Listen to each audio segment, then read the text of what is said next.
Shalom semuanya. Berikut adalah 7 jenis doa di Alkitab yang wajib kita ketahui agar kedepannya kita dapat lebih percaya diri saat berdoa, baik sendiri maupun dalam doa bersama. 1. Doa pujian syukur. Ini adalah jenis doa pertama yang dapat kita lakukan setiap saat dan juga merupakan kata-kata pembuka saat kita berdoa. Sebagai contoh, dapat kita baca dalam Mazmur 48 ayat 2. Besarlah Tuhan dan sangat terpuji di kota Allah kita. Saat kita mulai berdoa, kita dapat memulainya dengan memuji kebesaran Tuhan. Kita mengungkapkan kekaguman dan rasa syukur kita atas berkat dan keselamatan yang sudah Tuhan berikan di sepanjang hidup kita lewat perkataan yang keluar dari mulut kita. Karena Tuhan itu memang sangat besar. Dalam hikmatnya, Dia menciptakan alam semesta dengan segala kompleksitasnya. Kekuatan kreativitasnya terlihat jelas dalam setiap ciptaannya. Sungguh sebuah bukti nyata akan keagungan Tuhan. Terlebih lagi, Tuhan mau menebus dosa kita yang begitu besar. Dengan kasih-Nya, Yesus rela mengorbankan dirinya untuk menyelamatkan kita, menghancurkan belenggu dosa yang mengikat, memulihkan kita, dan memberikan hidup yang kekal. Mazmur 100 ayat 4 tertulis, "Masuklah melalui pintu gerbangnya dengan nyanyian syukur, ke dalam pelatarannya dengan puji-pujian. Bersyukurlah kepadanya dan pujilah namanya." Seperti yang pemazmur katakan, bagaikan orang yang mau berkunjung ke rumah orang tuanya, pasti dengan membawa sesuatu sebagai hadiah. Yang kita bisa bawa ketika mau menghadap Tuhan dalam doa adalah ucapan pujian dan syukur kita. Dan memang bila kita melihat apa yang sudah Tuhan buat dalam hidup kita, maka dapat kita sadari bahwa Tuhan memang layak mendapatkan ucapan syukur dari kita. Maka pujilah Tuhan selalu atas kebesarannya. Ucapkan terima kasih kepada Tuhan atas semua kebaikannya yang telah Dia lakukan untuk kita. Hanya itu yang dapat kita berikan kepada Tuhan. Haleluya, amin. 2. Doa penyembahan. Yang sering disalahartikan oleh kebanyakan kita adalah pujian itu merupakan lagu dengan irama cepat, sedangkan penyembahan adalah lagu dengan irama lambat. Kenyataannya, penyembahan bukanlah berupa nyanyian atau lagu, karena nyanyian itu baik cepat maupun lambat adalah bentuk dari doa pujian. Yohanes 4 ayat 23 tertulis, "Tetapi saatnya akan datang dan sudah tiba sekarang, bahwa penyembah-penyembah benar akan menyembah Bapa dalam roh dan kebenaran, sebab Bapa menghendaki penyembah-penyembah demikian." Bayangkan sejenak seorang rakyat jelata yang sedang menyembah rajanya. Dapat kita lihat bahwa menyembah itu adalah sikap tubuh, bukan kata-kata. Dengan posisi tubuh yang berlutut, bahkan bersujud, semua akan setuju bahwa dia sedang menyembah. Maka doa penyembahan adalah tentang sikap hati, bukan sikap tubuh. Sedangkan Yesus berkata bahwa penyembah-penyembah benar akan menyembah Bapa dalam roh dan kebenaran. Jadi yang sedang sakit pun tetap dapat menyembah Tuhan, karena yang diperlukan adalah sikap hati, bukan sikap tubuh. Dengan membayangkan bahwa kita sedang tulus bersujud kepada Tuhan, maka otomatis hati kita akan menjadi menyembah, karena hati datang dari pikiran. Jika pikiran kita membayangkan sedang menyembah, maka hati kita juga menyembah. Bayangkan bahwa kita menyembah karena sangat memerlukan dan mengasihi Tuhan. Sadarilah kelemahan kita sebagai manusia yang sering berbuat dosa. Milikilah iman percaya bahwa Yesus selalu menerima dan akan melayakkan kita di hadapan Bapa. Di saat itulah kita sedang melakukan penyembahan. Haleluya, amin. 3. Doa permohonan. Ini adalah doa saat di mana kita memanjatkan keinginan kita kepada Tuhan dalam nama Yesus. Kita memohon belas kasihan agar Tuhan mau mengabulkan segala kebutuhan maupun keinginan yang kita doakan itu. Waspadalah selalu. Iblis dapat mencuri doa kita, membuat kita merasa doa kita tidak dikabulkan. Dengan tipu dayanya, iblis selalu berusaha agar kita tidak dapat memahami apa kehendak Tuhan atas hidup kita. Padahal kita tahu cara terbaik untuk bisa memahami kehendak Tuhan adalah dengan membaca Alkitab, di mana Roh Kudus akan memberikan kita pencerahan seperti apa kehendak Tuhan bagi kita saat kita membaca Alkitab. Pernahkah Anda melihat orang yang untuk mau membaca Alkitab terasa susah sekali? Ternyata di balik itu ada iblis yang sedang lagi mati-matian berusaha menghalau dia untuk membaca Alkitab. Iblis ingin membuat orang Kristen masuk ke dalam lingkaran setan bernama kekecewaan. Merasa sudah sering berdoa, sudah berbuat baik, tidak berbuat jahat, kok doa belum dijawab sama Tuhan, hingga akhirnya iman orang itu menjadi mengecil.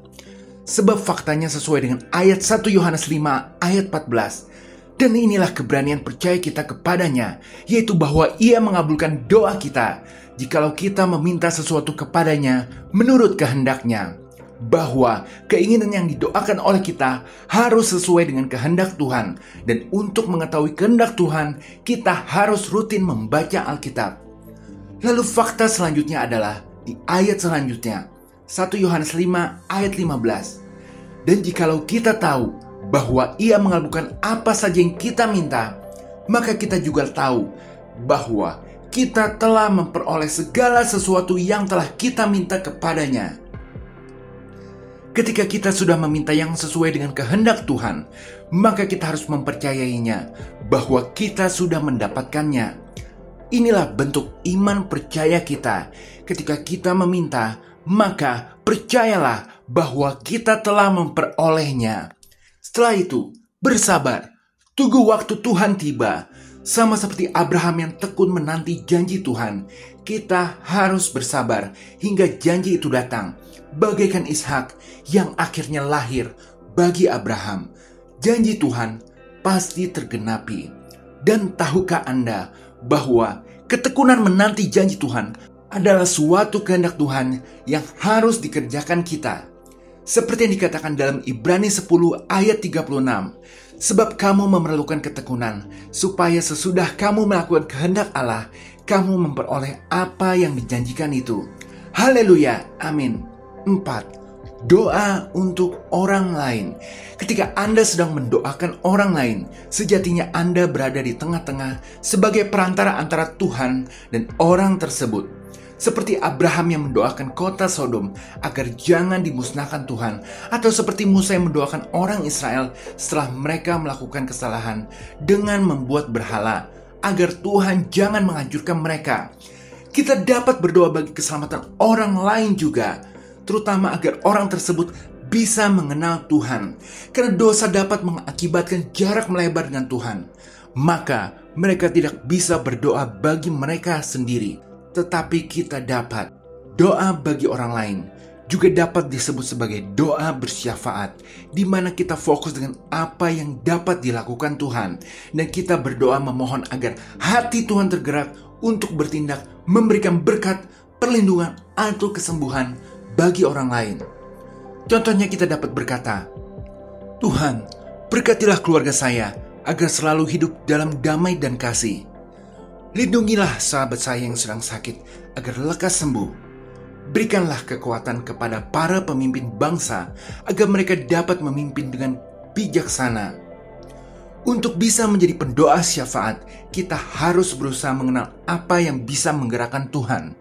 Jawabnya adalah di Yohanes 14 ayat 13. Dan apa juga yang kamu minta dalam namaku, aku akan melakukannya, supaya Bapa dipermuliakan di dalam Anak. Demi kemuliaan namanya, Tuhan akan bergerak.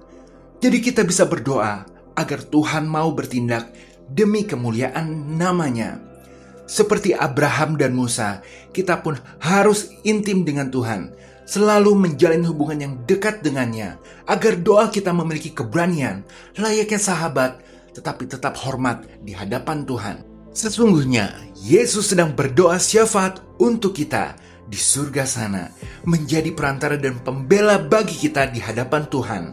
Berkat Yesuslah kita menerima kasih karunia dari Bapa di sepanjang hidup kita. Terpujilah Tuhan Yesus. Amin. 5. Doa peperangan. Doa peperangan adalah doa yang dilakukan dengan penuh semangat dan keyakinan untuk menghadapi tantangan, mengatasi kesulitan, atau melawan kekuatan jahat yang dianggap menghalangi rencana Tuhan dalam hidup kita.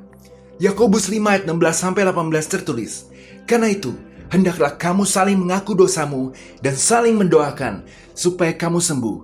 Doa orang yang benar, bila dengan yakin didoakan, sangat besar kuasanya." Elia adalah manusia biasa sama seperti kita, dan ia telah bersungguh-sungguh berdoa supaya hujan jangan turun, dan hujan pun tidak turun di bumi selama 3 tahun dan 6 bulan. Lalu ia berdoa pula, dan langit menurunkan hujan, dan bumi pun mengeluarkan buahnya. Kehidupan kita menurut Alkitab adalah sebuah peperangan melawan kekuatan jahat, yakni iblis dan roh-roh jahat yang berusaha menghalangi rencana Tuhan dalam hidup kita. Doa adalah senjata rohani yang paling ampuh untuk melawan kekuatan jahat ini. Doa peperangan dilakukan dengan keyakinan penuh bahwa Tuhan akan menjawab doa kita dan memberikan kemenangan. Sama seperti Elia, kita pun manusia biasa. Akan tetapi, bila kita berdoa secara benar, maka akan sangat besar kuasanya. Contoh doa peperangan, kita dapat berkata, "Bapa di surga, dalam nama Yesus Kristus, saya mengikat setiap roh penyakit yang berusaha menyerang tubuh saya. Saya memerintahkan penyakit ini untuk pergi. Sekarang juga dalam nama Yesus, saya terima kesembuhan-Mu yang sempurna atas tubuh saya." Kita lihat bahwa doa itu diarahkan pada masalah atau situasi yang spesifik. Spesifik, doa diarahkan pada masalah yang spesifik. Dilakukan dengan berani, menyatakan otoritas dalam nama Yesus Kristus. Dan yang terpenting, doa didasarkan pada janji-janji Tuhan dalam Alkitab.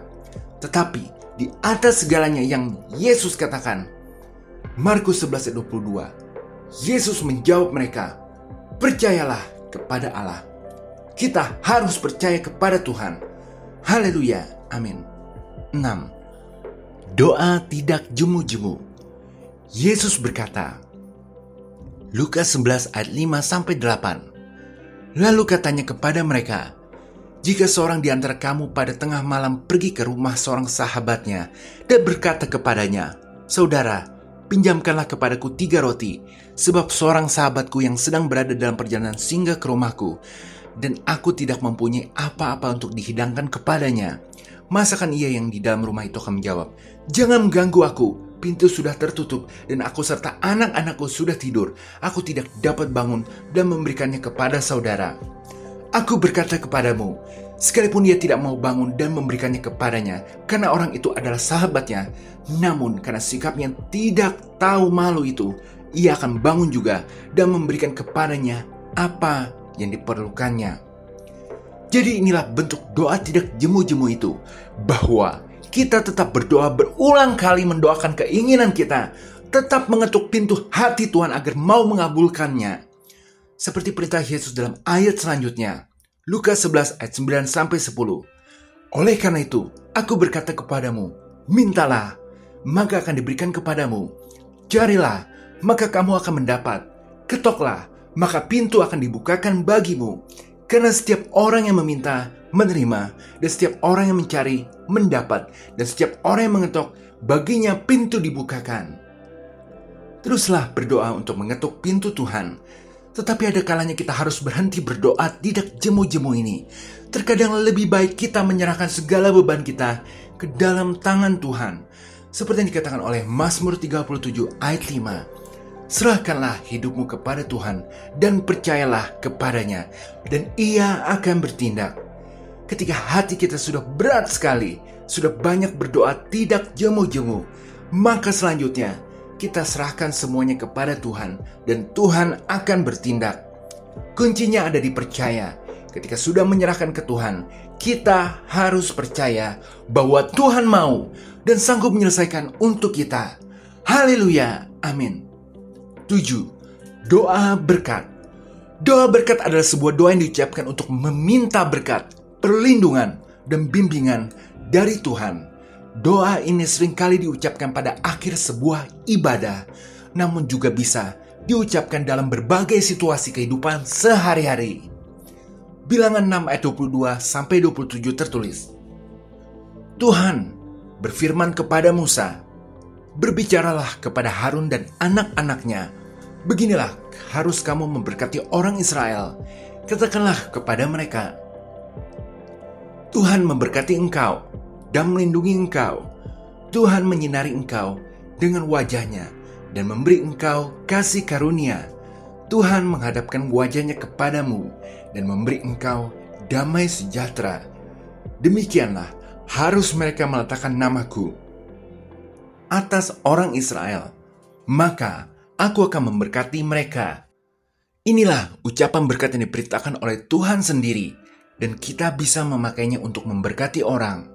Jika di total ada 7 berkat, suatu angka yang melambangkan kesempurnaan. 1. Tuhan memberkati engkau. 2. Tuhan melindungi engkau. 3. Tuhan menyinari engkau dengan wajahnya. 4. Tuhan memberikan engkau kasih karunia. 5. Tuhan menghadapkan wajahnya kepadamu. 6. Tuhan memberi engkau damai sejahtera. 7. Letakkanlah nama Tuhan atas engkau, maka Tuhan akan memberkatimu. Jika Anda ingin memberkati orang, ucapkanlah dan imanilah perkataan tersebut. Misal kepada keluarga, anak, atau sahabat Anda. Tuhan akan memberkati mereka dengan doa berkat yang Anda ucapkan. Amin. Sebagai penutup, kita tahu bahwa doa mengubah segala sesuatu, sebab Tuhan Yesus telah berkata bahwa Aku berkata kepadamu, sesungguhnya apa yang kamu ikat di dunia ini akan terikat di sorga, dan apa yang kamu lepaskan di dunia ini akan terlepas di surga. Bahwa Anda telah diberikan otoritas kuasa dari Tuhan untuk menegakkan kebenaran. Seperti ketika Anda melihat sesuatu yang salah, lalu Anda memutuskan untuk bertindak, dalam artian mengikat atau melepaskan, maka keputusan Anda akan diakui oleh Tuhan di surga. Lebih dari itu, Yesus kembali berkata, dan lagi aku berkata kepadamu, jika 2 orang daripadamu di dunia ini sepakat meminta apapun juga, permintaan mereka itu akan dikabulkan oleh Bapa-Ku yang di surga. Sebab di mana 2 atau 3 orang berkumpul dalam namaku, di situ aku ada di tengah-tengah mereka. Ini menunjukkan besarnya kekuatan doa bersama. 1 orang saja ketika berdoa sendirian memiliki kuasa untuk mengikat dan melepaskan. Bayangkan bila 2 atau 3 orang berkumpul menyatukan iman untuk berdoa memohon sesuatu. Tuhan telah berjanji bahwa sesuatu yang dahsyat akan terjadi, karena apapun juga yang kita minta akan dikabulkan oleh Allah Bapa. Haleluya, amin. Demikian video ini. Jika berkenan berikan like, share, dan subscribe. Tuhan Yesus memberkati.